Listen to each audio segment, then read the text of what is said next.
Hello friends. आज का जो हमारा चैप्टर है वह है एनसीईआरटी 11th फिजिक्स का सेकेंड चैप्टर मापन यानी कि मेजरमेंट। हम अपने लाइफ में हमने आसपास बहुत सारे ऐसे ऑब्जेक्ट्स हैं जिसके गुणधर्म को हम माप सकते हैं और ऐसे बहुत सारे ऑब्जेक्ट्स हैं जिसके हम गुणधर्म को माप नहीं सकते हैं। यानी कि किसी ऑब्जेक्ट का वह प्रॉपर्टी जिसको मापना संभव है उसे हम वो माप सकते हैं और जिनका मापना संभव नहीं है उसे हम माप ही नहीं सकते हैं। तो ऐसा ऑब्जेक्ट जिसका मापना संभव है जनरली उसको बोलते हैं कि राशि है। ये क्या है? ये राशि है। और जिसका मापना संभव नहीं है उसे हम नहीं बोल सकते कि ये राशि है। अब राशियों में ही बहुत सारे ऐसे भी राशि हैं जिसका इस्तेमाल हम लोग फिजिक्स के नियमों को व्यक्त करने के लिए करते हैं। यानी कि वह राशि जिनके पदों में भौतिकी के नियमों को भी व्यक्त किया जा सकता है, ऐसे ही राशियों को हम बोलेंगे भौतिक राशि। और यही भौतिक राशि के बारे में हम लोग इस चैप्टर में पढ़ने वाले हैं और इन भौतिक राशियों को कैसे मापा जा सकता है इसके बारे में भी हम लोग स्टडी करेंगे आज के इस चैप्टर में। तो हमने देखा कि मेजरमेंट हमारा जो फर्स्ट चैप्टर है क्या है? मेजरमेंट। यानी कि किसी को मापना। तो किसको मापना? तो राशियों को मापना। राशि कौन होता है? तो वह चीज जिसको मापा जा सकता है, जिसको तौला जा सकता है या जिसका मापन संभव है, ऐसी चीजों को हम बोलेंगे राशि। अब वैसा राशि जिनके पदों में भौतिकी के नियमों को आसानी से व्यक्त किया जा सकता है, ऐसे राशियों को हम बोलेंगे भौतिक राशि। मोटे तौर पर कहूं तो हम ये समझिए आप कि जिसे भी हम माप सकते हैं वो सब क्या है? भौतिक राशि। जिस अब देखिए ये भौतिक राशि होता कौन है? क्या होता है भौतिक राशि? और किसी ऑब्जेक्ट में कहाँ रहता है, कैसा होता है? तो हम कहेंगे किसी ऑब्जेक्ट का वह गुणधर्म, किसी ऑब्जेक्ट का मान लीजिए अपने पास ये ऑब्जेक्ट है, तो इस ऑब्जेक्ट के पास कुछ ना कुछ गुणधर्म है जिसे हम लोग पहचानना सीखेंगे। जैसे फॉर एग्जांपल मैं दो चीजों को कंपैरिजन करके आपको बताना चाहता हूँ। सपोज कीजिए मेरे पास एक ये ऑब्जेक्ट है, एक ये ऑब्जेक्ट है। मैंने कहा कि मुझे बताइए इस दोनों ऑब्जेक्ट को देखकर आपको क्या सेंसेशन होता है, क्या फील होता है? तो आप कहेंगे कि ये ज्यादा लंबी है और ये कम लंबी है। मतलब ये ऑब्जेक्ट लंबी है, इसका मतलब इसके पास एक प्रॉपर्टी है, एक गुणधर्म है, जिस गुणधर्म को हमने बोला लंबाई। यानी कि इसके पास लंबाई ज्यादा है, इसके पास लंबाई कम है। क्या इस लंबाई को मापना संभव है? यस, डेफिनेटली इस लंबाई को मापना संभव है। यानी कि इसे मापा जा सकता है और हमें आज पता है कि हम इसमें माप सकते हैं, किसी भी रूप में माप सकते हैं। चाहे तो सेंटीमीटर में माप सकते हैं, मीटर में माप सकते हैं, किलोमीटर में माप सकते हैं। यानी कि अलग अलग यूनिट्स में मैं इसको माप सकता हूँ। तो वैसा कौन? तो किसी वस्तु का वह गुणधर्म जिसे मापा जा सकता है, उस गुणधर्म को हम क्या बोलेंगे? भौतिक राशि। और यहाँ पर इस गुणधर्म को जिसके कारण यहाँ से यहाँ तक की लंबाई को मापा जा रहा है, इस गुणधर्म का नाम है लंबाई।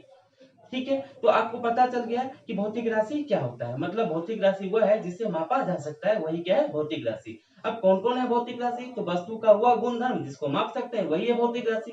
यहाँ पर इस वस्तु में क्या गुणधर्म हमने देखा? हमने ये देखा कि इसको यहाँ से यहाँ तक हम माप सकते हैं और इस मापन का एक नाम दिया गया है लंबाई। यानी कि लंबाई एक भौतिक राशि है, इस वस्तु का एक भौतिक कैरेक्टरिस्टिक है, इसकी एक प्रॉपर्टी है, नाम है लंबाई। ठीक है, अब मैं कहता हूं कि क्या कोई और भी इसके पास गुणधर्म है? तो आप बोलेंगे यस, इसके पास एक और गुणधर्म है। क्या गुणधर्म है? अगर मैं आपको ये कहूं कि मुझे बताइए एक ऑब्जेक्ट ये है, एक ऑब्जेक्ट ये है, दोनों में से कौन भारी लगता है और कौन हल्का लगता है? तो आप मुझे बताएंगे कि ये ऑब्जेक्ट भारी है और ये ऑब्जेक्ट हल्का है। मतलब आपने एक सेंसेशन फील किया, आपको एक संवेदना मालूम पता चला और उस संवेदना के आधार पर आप बोल रहे हैं यह ऑब्जेक्ट ज्यादा भारी है और यह ऑब्जेक्ट ज्यादा हल्का है। मतलब इसे भी मापा जा सकता है। क्या इसको मापना संभव नहीं है? हम ये नहीं बता सकते ये इससे कितना भारी है या ये इससे कितना हल्का है। तो इसे मापना संभव है और हमें आज पता है कि इसे मापने के लिए हम लोग किलोग्राम का इस्तेमाल कर सकते हैं, ग्राम का इस्तेमाल कर सकते हैं। तो इस तरह से क्वांटिटी को हम इस्तेमाल करते हैं। तो इस वस्तु का एक और गुणधर्म हुआ और उस गुणधर्म का नाम है द्रव्यमान। यानी कि जिसकी वजह से मुझे इसके भार में संवेदना प्राप्त होती है, उस संवेदना को हम लोग एक नाम दे दिए। क्या है? ये द्रव्यमान है। यानी कि ऑब्जेक्ट, किसी भी ऑब्जेक्ट के पास एक या एक से ज्यादा गुणधर्म हो सकते हैं। उसी गुणधर्म को हमने इसकी यहाँ से यहाँ तक की जो लंबाई है इसका नाम दिया मैंने लंबाई। और इसके जो भारी यानी ये जो हमें एहसास करा रहा है कि ये भारी है, उस संवेदना को नाम दिया गया द्रव्यमान।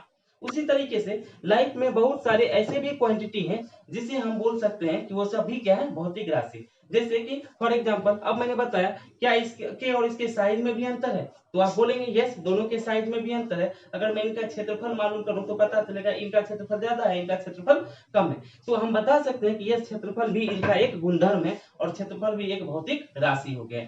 इस तरह से बहुत सारे भौतिक राशि होते हैं।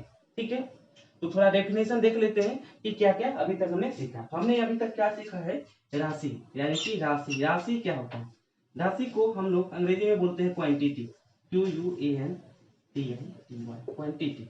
यानी कि राशि क्या होता है, तो जिसे मापा या तौला जा सकता है या जिसका मापन संभव, जिसका मापन संभव हो उसे हम क्वांटिटी कहते हैं। जिसका मापन संभव हो उसे हम क्वांटिटी कहते हैं। दूसरे टर्म में हम बोल सकते हैं कि भौतिक राशि क्या होता है। भौतिक राशि क्या होता है, भौतिक राशि का मतलब वे राशियां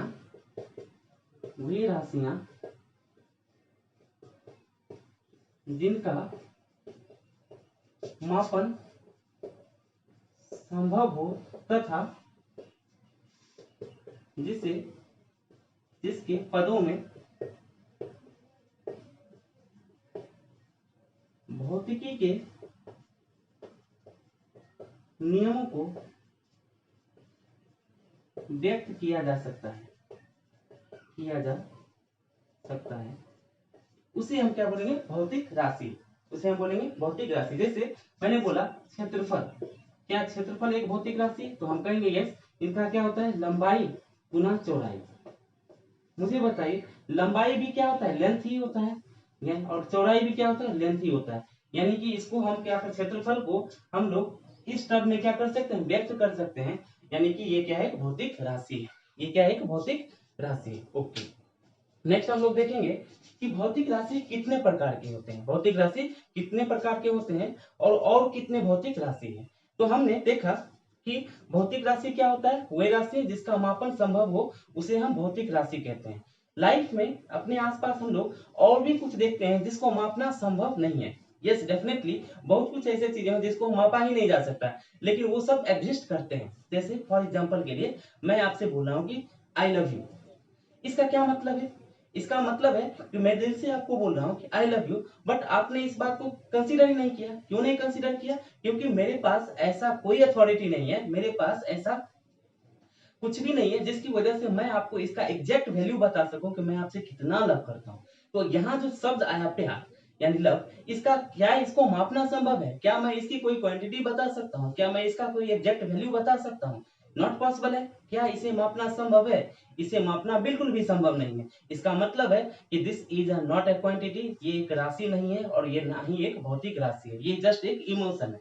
तो लाइफ में, दुनिया में हर एक ऑब्जेक्ट की ऐसी बहुत सारी प्रॉपर्टी होती है जिसे मापना संभव तो है, लेकिन किसी को बहुत सारे ऐसे भी प्रॉपर्टी है जिसको मापना संभव ही नहीं है। जैसे कि ये शब्द है लव, प्यार को मापना संभव नहीं है, नॉट पॉसिबल, इसको मेजरमेंट करना नॉट पॉसिबल। लेकिन उसी तरह से क्षेत्रफल को मापना संभव है, लंबाई को मापना संभव है, चौड़ाई को मापना संभव है, द्रव्यमान को मापना संभव है, समय को मापना संभव है। इन सभी को मापा जा सकता है। तो जिसे भी मापेंगे वो सब भौतिक राशि होगा, और जिसे नहीं माप सकते हैं वो हमारा भौतिक राशि हो ही नहीं सकता। ठीक है, तो हम इस चैप्टर में पढ़ने वाले हैं सिर्फ भौतिक राशि के बारे में और उनके मापन के बारे में।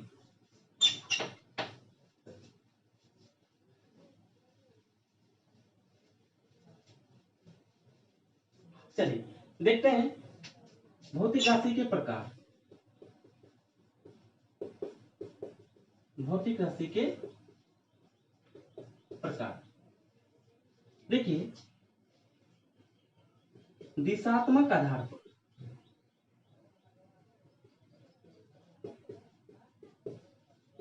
दिशात्मक आधार पर भौतिक राशि दो प्रकार के होते हैं। एक होगा सदिश राशि, इस सदिश राशि को हम बोलेंगे वेक्टर क्वांटिटी, और दूसरा होगा अदिश राशि जिसे हम लोग स्केलर क्वांटिटी कहेंगे। स्केलर क्वांटिटी कहेंगे। यानी कि वह राशि जिसे व्यक्त करने के लिए परिमाण के साथ साथ मुझे दिशा की भी आवश्यकता हो, वैसे भौतिक राशि को हम बोलेंगे सदिश राशि। और वह भौतिक राशि जिसे मेजर करने के लिए मुझे सिर्फ परिमाण की आवश्यकता होती है और दिशा की आवश्यकता नहीं होती है, ऐसे भौतिक राशि को हम बोलेंगे अदिश राशि। ठीक है, उसे हम बोलेंगे अदिश राशि। उसके बाद हम लोग देखेंगे निर्भरता के आधार पर भौतिक राशि कितने प्रकार के होते हैं। निर्भरता के आधार पर भौतिक राशि कितना होता है।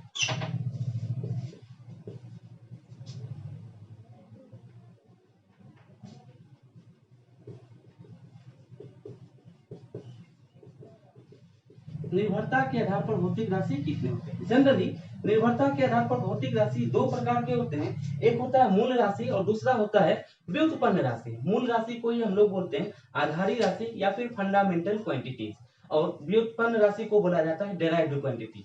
तो मूल राशि होता कौन है, इसमें दो प्रकार की राशि आएंगे, एक होगा मूल राशि, इसी को बोला जाता है आधारी राशि, और दूसरा होता है व्युत्पन्न राशि। एक तीसरा भी होता है जिसको हम लोग संपूरक या पूरक राशि बोलते हैं। यानी कि ये supplementary quantity, derived quantity, fundamental quantity और बेसिक क्वांटिटी। तो समझते हैं कि ये सब है क्या।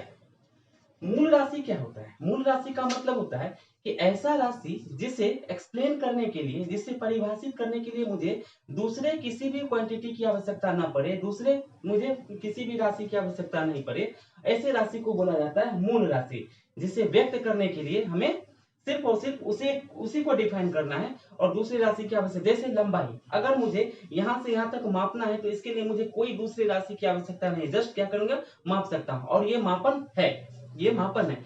तो हम कहेंगे कि जो पूर्ण रूप से स्वतंत्र राशि होते हैं उन्हें हम बोलेंगे मूल राशि, और जो स्वतंत्र नहीं होते हैं बल्कि खुद को एक्सप्लेन करने के लिए दूसरे भौतिक राशि पर निर्भर रहते हैं, या यूं कहूं कि ऐसा राशि जो खुद को एक्सप्लेन करने के लिए दूसरे भौतिक राशि, और बेसिकली ये कहूं कि वो मूल राशि पर निर्भर रहते हैं, ऐसे भौतिक राशि को बोलेंगे व्युत्पन्न राशि।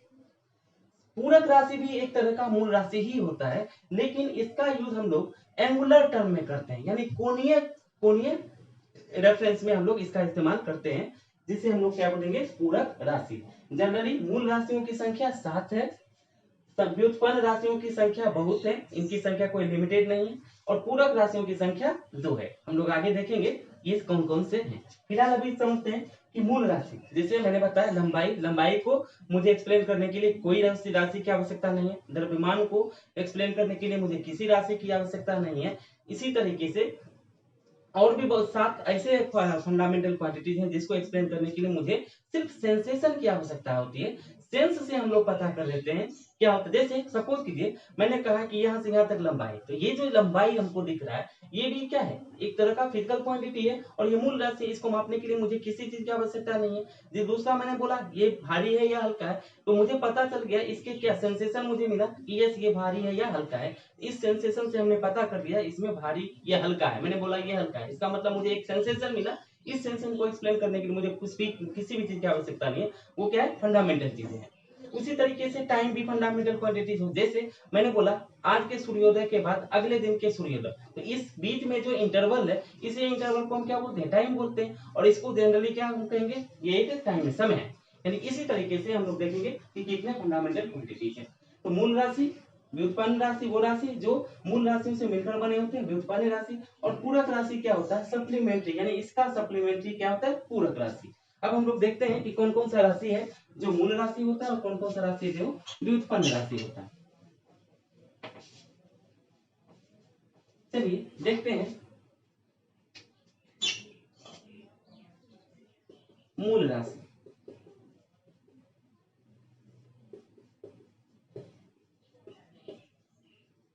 Fundamental quantity. चलिए देखिए, वह भौतिक राशि जो पूर्ण रूप से स्वतंत्र होते हैं तथा जिसे व्यक्त करने के लिए दूसरी राशियों पर निर्भर रहना नहीं पड़ता, उसे हम बोलेंगे मूल राशि। मूल राशि की संख्या 7 है। मूल राशियों की संख्या 7 है। ये मूल राशि कौन कौन से हैं? ये मूल राशि है, एग्जाम्पल, लंबाई, द्रव्यमान, समय, तापमान, विद्युत धारा को भी हम लोग मूल राशि में रखते हैं। विद्युत धारा, ज्योति तीव्रता और पदार्थ की मात्रा, पदार्थ की मात्रा, इन सभी को हम बोलते हैं ये मूल राशि है। इन सभी को हम क्या बोलते हैं? मूल राशि है। यानी कि लंबाई मूल राशि है, द्रव्यमान मूल राशि है, समय मूल राशि है, तापमान मूल राशि है, विद्युत धारा मूल राशि है, ज्योति तीव्रता मूल राशि है और पदार्थ की मात्रा को भी हम लोग मूल राशि में रखते हैं। तो ये सभी क्वांटिटी हैं, ये ऐसे क्वांटिटी हैं जो क्या होते हैं? सेल्फ डिफाइंड है। ये क्या है? सेल्फ डिफाइंड है। यानी ये सब क्या है? एक सेंसेशन है। इन्हीं सेंसेशन को अलग अलग नाम दिया गया कि अलग जो सेंसेशन होता है उसे लंबाई, इस सेंसेशन को लंबाई नाम दिया गया। ये जो भारी वाला सेंसेशन है उसका द्रव्यमान नाम दिया गया। एक सूर्योदय के बाद दूसरे सूर्योदय में जो इंटरवल है, इस सेंसेशन को नाम दिया गया समय है। आज कम गर्मी है, कल ज्यादा गर्मी थी, इस बात को कहने के लिए मुझे जो सेंसेशन मिल रहा है तो उस अनुभव को मैं क्या तापमान। विद्युत धारा क्या है? इलेक्ट्रॉन का चार्ज का फ्लो क्या है? विद्युत धारा है। ज्योति तीव्रता क्या है? सन से हमारी ओर आने, देख ज्योति तीव्रता होता क्या है जनरली समझिए कि मान लीजिए अपने पास एक कैंडल है और एक एलईडी का लाइट है। कैंडल को देखना आसान है लेकिन एलईडी लाइट को डायरेक्टली देखना मुश्किल है। तो इसका मतलब क्या है? क्यों मुश्किल है? क्योंकि वहां से आने वाली जो इंटेंसिटी है, जो तीव्रता है लाइट का, जो प्रकाश की तीव्रता है, वो ज्योति तीव्रता बहुत ज्यादा है और यहाँ कैंडल के पास कम है। तो ये जो सेंसेशन है, इस सेंसेशन को नाम दिया गया ज्योति तीव्रता। पदार्थ की मात्रा, पदार्थ की मात्रा यानी किसी पदार्थ में कितने क्वांटिटीज हैं, एंटिटीज हैं, उन्हीं को हम क्या बोलेंगे? पदार्थ की मात्रा। और इसे भी मेजर करेंगे। ठीक है, ये 7 फंडामेंटल क्वांटिटीज हैं। इसके अलावा ठीक है, ओके।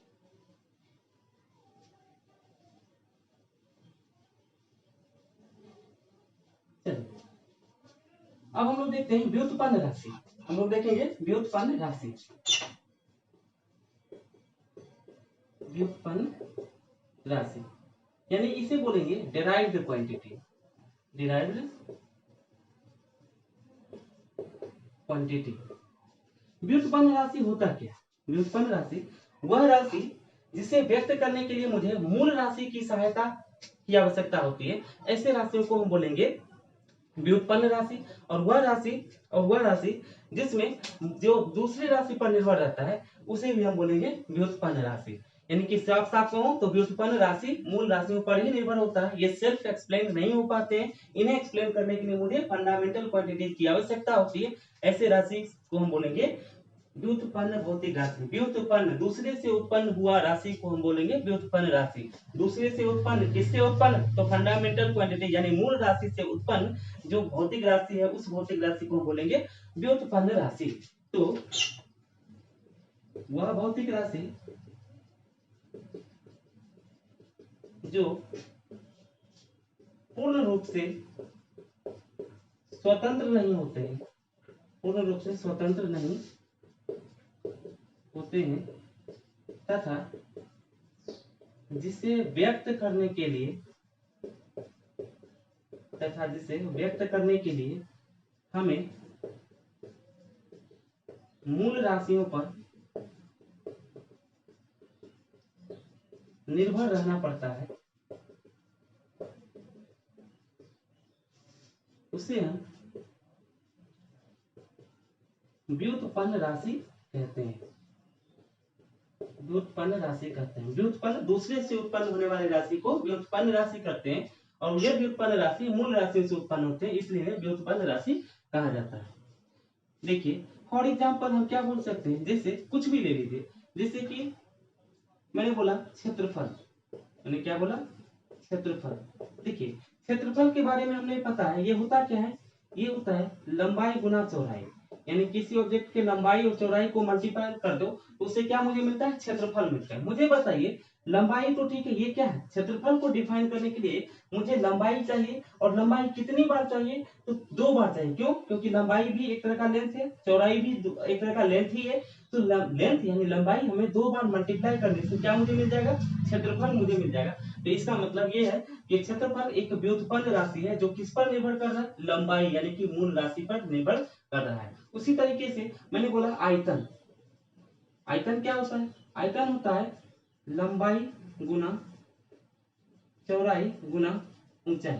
मतलब ये हुआ कि अगर मुझे आयतन को एक्सप्लेन करना है, मुझे आयतन को अगर व्यक्त करना है, तो आयतन को मुझे 3 बार, ये भी लंबाई है, ये भी लंबाई है और ये भी लंबाई है, 3 अलग अलग डायमेंशंस में लंबाई को मल्टीप्लाई करने से मुझे जो क्वांटिटी मिलेगा, जो राशियां मिलेगा, उस राशि को बोलेंगे हम आयतन। यानी आयतन क्या है, व्युत्पन्न राशि है, और यह राशि किस पर निर्भर कर रहा है, लंबाई यानी कि मूल राशि पर।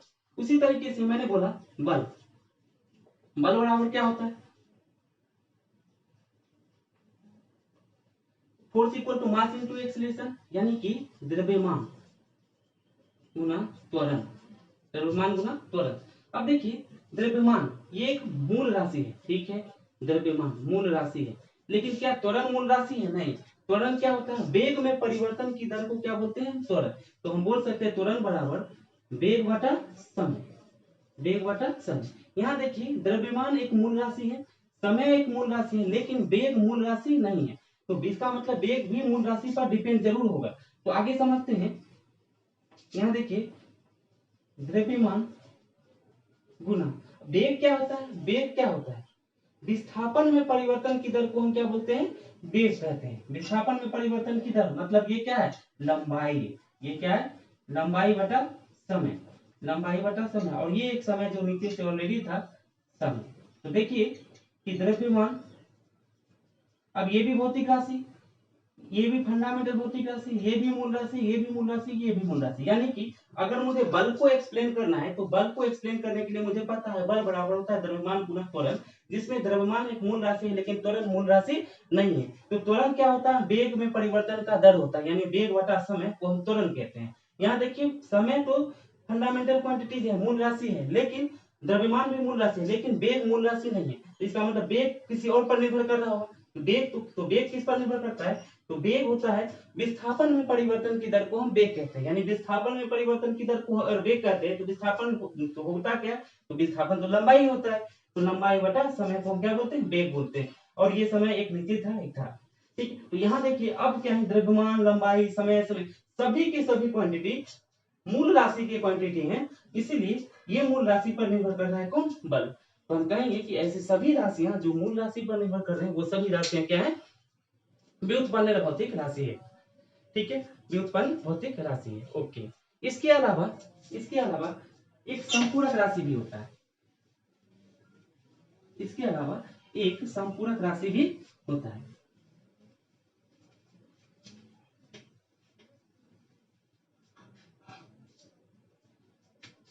सप्लीमेंट्री संपूरक, संपूरक राशि,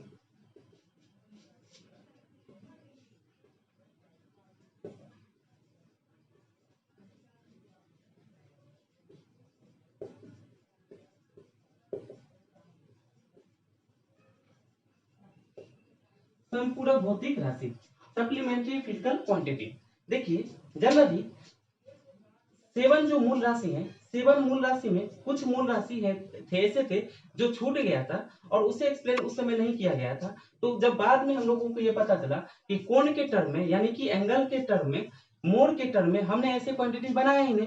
तो जब ये क्वांटिटी बना तब तो इसे हम इसे बोला गया संपूरक राशि। संपूरक राशि में 2 राशियां होती है, एक होता है समतल कोण, एक होता है समतल कोण और दूसरा होता है घन कोण या ठोस कोण या फिर ठोस कोण। देखिए समतल कोण क्या होता है? समतल कोण मतलब प्लेन एंगल, प्लेन एंगल, और ये होता है solid angle, plane angle and solid angle. समतल कोण क्या होता है? दो लाइन, एक लाइन ये और एक लाइन ये, दो लाइन एक दूसरे को जब क्रॉस करता है तो क्रॉसिंग पॉइंट्स के बने हुए कोण को हम बोलेंगे समतल कोण। दो लाइन जब एक दूसरे को क्रॉस करता है तो क्रॉस जब जिस बिंदु पर वो क्रॉस करता है उस बिंदु से पर बनने वाले कोण को हम क्या बोलेंगे? Plane angle. जैसे एक ये है, एक ये है, ठीक है, एक ये लाइन है, एक ये लाइन है। अब ये दोनों यहाँ पर क्रॉस कर रहा है, इसके क्रॉसिंग बिंदु पर देखिए एक एंगल बन रहा है, इसी एंगल को हम बोलेंगे समतल कोण। क्या बोलेंगे हम? समतल कोण। ध्यान रहे कि ये समतल, ये इसमें से एक एक्स, देखो ये प्लेन है, ये क्या है? एक प्लेन है, और प्लेन मतलब कोई एक्स एक्सिस को डिपेंड कर रहा है, कोई एक्स एक्सिस को इंडिकेट कर रहा होगा, कोई वाई एक्सिस को इंडिकेट कर रहा होगा। इसमें तीसरा एक्सिस नहीं है, इसलिए इन्हें क्या बोला गया? एक समतल कोण है। यह क्या है? एक समतल कोण है, और ये एक समतल पर होगा, ठीक है। घन कोण या सॉलिड कोण क्या होता है? सॉलिड कोण मतलब आपने आइसक्रीम जरूर खाया होगा। सपोज कीजिए फॉर एग्जांपल, मान लीजिए ये एक पेज है, इस पेज को मैं इस तरह से मोड़ देगा, इस तरह से क्या किया मैंने? इसको मोड़ दिया। मुझे बताइए क्या ये आपको इधर एक कोण नजर आ रहा है? अगर ये एक कोण नजर आ रहा है तो इसी कोण को बोला जाता है सॉलिड एंगल। इसी कोण को हम बोलेंगे घन कोण या फिर सॉलिड एंगल। जब आप आइसक्रीम वगैरह खाते हैं उस समय देखना इस तरह से क्या बनाता है? ठोंगा बना लेता है, और इसी को बोला गया सॉलिड एंगल। ये जो एंगल है इसे हम बोलेंगे घन कोण। क्या बोलेंगे इसे? घन कोण। ये क्या है? प्लेन पर, किसी प्लेन पर, यानी ये एक प्लेन है, इस पर मैंने एक लाइन इधर खींचा, एक लाइन इधर खींचा, यहाँ देखो क्रॉस हो गया दोनों, तो क्रॉसिंग बिंदु पर एक एंगल बना। इसी ये जो कोण है इस कोण को बोला गया प्लेन एंगल।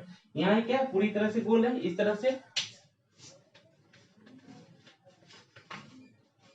तरह से जो कोण बनता है इस कोण को हम बोलेंगे सॉलिड कोण। क्या बोलेंगे हम उसको? सॉलिड कोण। तो ये एक सॉलिड कोण है। ओके,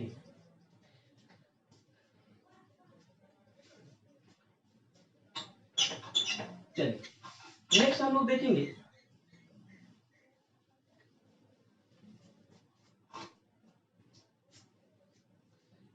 चलिए अब देखिए कि एंगल क्या है।